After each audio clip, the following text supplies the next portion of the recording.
Hi, it's Paul from HobbyLink International. Don't forget, click the subscribe button down there somewhere, and also if you click on the bell you get notified of all the future videos from myself and Kenny.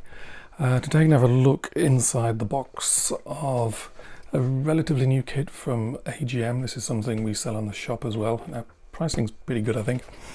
Anyway, this is the 1/700th HMS Jervis Bay.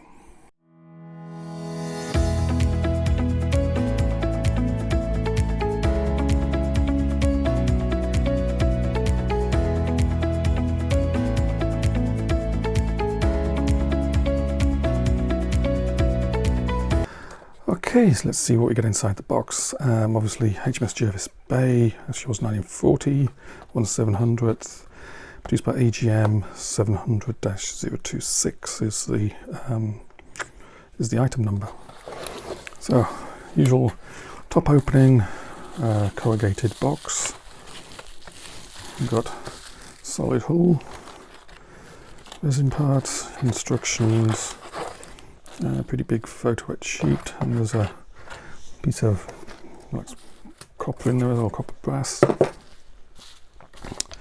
So, instructions.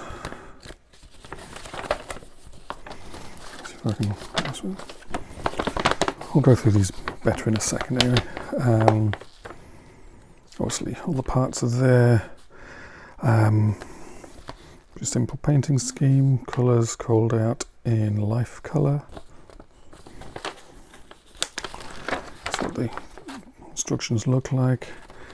If I can see here, things in numbers in round. Numbers in round boxes are resin parts, and the other square boxes are photo etch parts, to keep it simple. Black and white diagrams, pretty well, pretty simple, easy to follow, pretty straightforward. 24 steps. We'll go through those in more detail in a minute. Okay, let's open this up.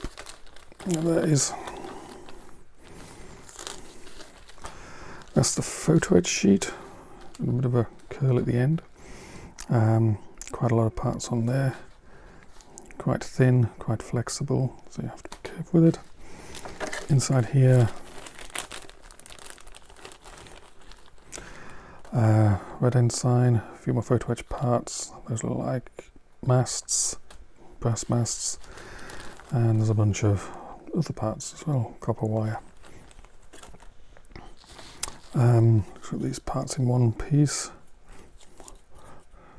See, there's porthole detail on them. Obviously you cut all these parts off this resin plate. As I said, porthole details. I think there's detail in the bottom of the dinghies. Planking. Detail on the side of the resin there. So really quite nicely detailed. Not seeing no bubbles or anything like that. Let's have a look at the hull itself.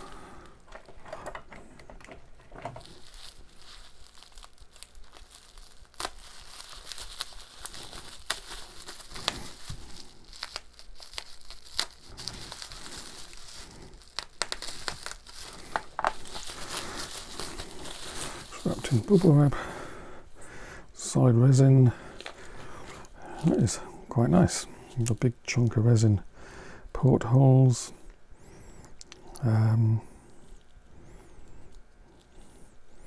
Details on the sides there, planking detail throughout, and other small details on the forecastle at the aft end. Even details, recessed details underneath this lip here. There's portholes, and if you can see under there, there's detail in there as well. Just pretty clever how they've managed to get that there. That's a really nice piece of resin, actually. And then a bag of all the other smaller resin parts. I'll just pull these out, have a look at some of them. But there'll be close-up photographs of all these on the website. Use the link underneath the video to see the article on the website, and you'll see all the photographs. Lifeboats, again, detail inside the lifeboats as well. Ship's funnel. It's recessed at the top. You might be able to drill down there, make it truly hollow. More ship's boats, different types of boats. So we got ventilation, I don't know what you can call those. There's plenty of those. It's essentially you're building basically a merchant ship, an armed merchant cruiser. And then lots of nice small parts there, small details, all very nicely cast in resin. So it all looks good. Let's have a look at the instructions and a close-up look at some of these parts. The ship was launched as the Commonwealth Line steamer Jervis Bay, named after an Australian bay of the same name. She was requisitioned by the Royal Navy in August 1939 and armed with 7 6-inch guns from 1898 and 2 3-inch guns also from the 1890s. She was initially assigned to the South Atlantic Station before becoming a convoy escort in May 1940.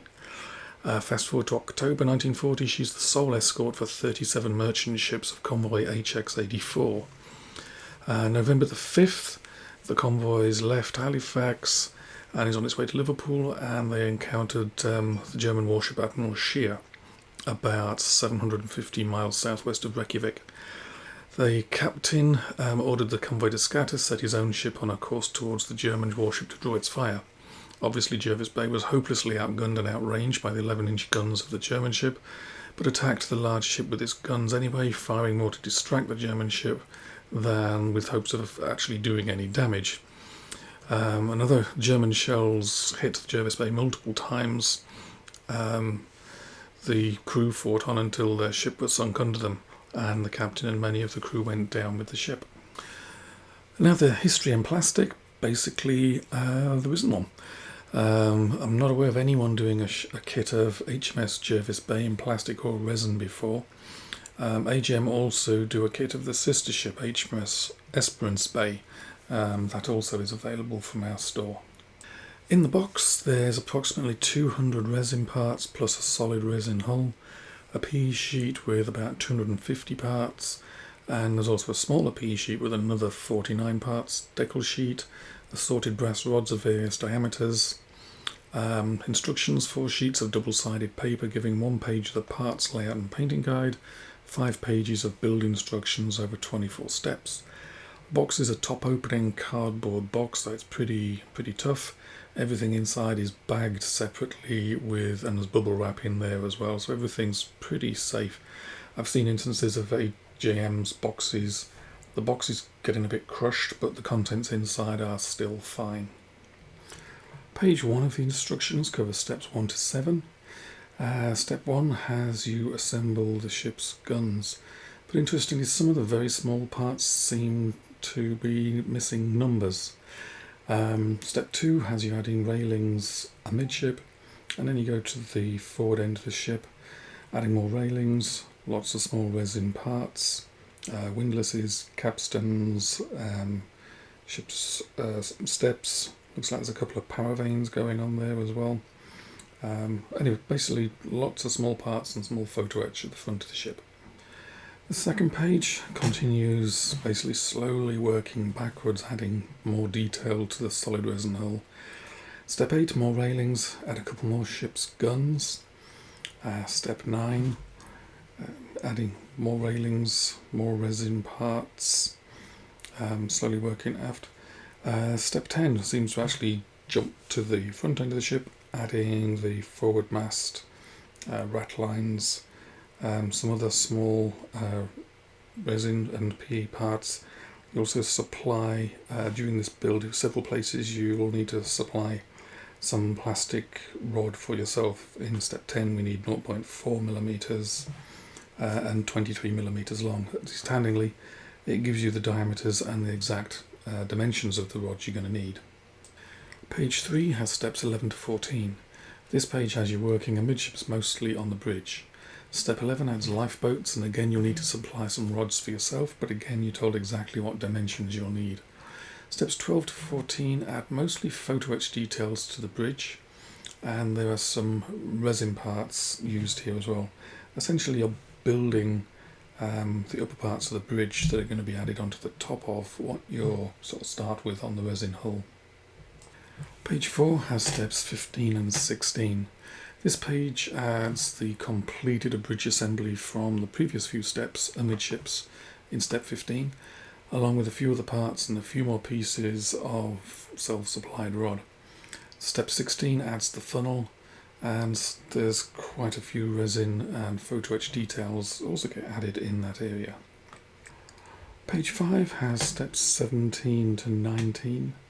Again, slowly working our way aft.